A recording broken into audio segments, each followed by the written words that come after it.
राज्यामध्ये वर्षाला 5 ते 5.25 लाख टन आंब्याचं उत्पादन होतं. त्यापैकी जवळपास निम्म म्हणजे 2.25 ते 2.5 लाख टन उत्पादन ही केवळ सिंधुदुर्ग आणि रत्नागिरी जिल्ह्यामध्ये होते.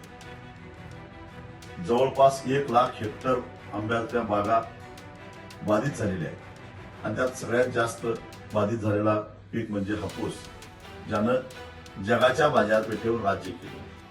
कोकणचा राजा, फळांचा राजा म्हणून या हापूसचा आपण गौरवाने उल्लेख करतो. कधी कधी आम्हालाच हापूस खायला मिळत नाही, इतका बाहेरच्या देशामध्ये तो जातो. तोच हापूस आता देवगड, वेंगुर्ला हापूस असा लेबल लावून कुठं दक्षिणेकडचा, बेंगलोरचा, आंध्रचा आंबा विकला जाणार आहे. त्याचं कारण यावर्षी सिंधुदुर्ग आणि रत्नागिरी जिल्ह्यामध्ये केवळ 5 ते 10% आंब्याचं उत्पादन होणार आहे. आणि हे सगळे कशामुळे? ते नैसर्गिक आपत्तीमुळे. वातावरणामध्ये झालेला बदलाला शेतकरी जबाबदार नाही आहे. कीटकनाशक कंपन्यांनी चुकीची औषधं दिली आणि शेतकऱ्याला फसवलं.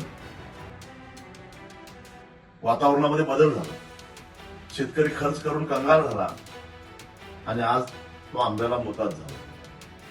अशा परिस्थितीमध्ये केंद्र सरकारनं आंबा उत्पादकाला मदत केली पाहिजे, राज्य सरकारनं आंबा उत्पादकाला मदत केली पाहिजे, एक भरीव पॅकेज दिलं पाहिजे.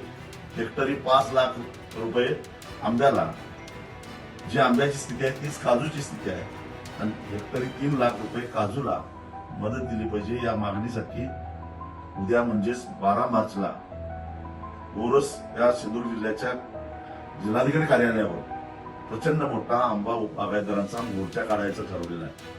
आणि या मोर्चामध्ये तुम्ही सगळ्यांनी सहभागी व्हा अशी माझी तुम्हाला कळकळीची विनंती आहे. आता जर का आपण गप्प बसलो तर कोकणातला आंबा आणि काजू संपेल, कोकणातली शेती संपेल, हे लक्षात ठेवा. आणि जे आंबा पिकवत नाहीत त्यांनाही मला सांगायचं आहे, तुमच्या जिभेवर रेंगाळणारी हापूस आंब्याची चव जर कायम ठेवायची असेल तर कोकणात हापूस टिकला पाहिजे, कोकणात आंबा टिकला पाहिजे.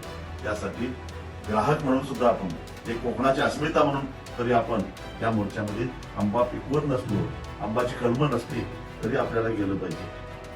काही शेतकरी असा विचार करतील, आम्ही करारांना आधीच व्यापाऱ्याला दिले, आता आमचं काय नुकसान होणार आहे. पण एक लक्षात ठेवा, वारंवार अशा प्रकारचं नुकसान व्हायला लागलं तर तुमची कलमं घ्यायला कुणी पुढे येणार नाही. उद्याचा धोका आत्ताच ओळखा.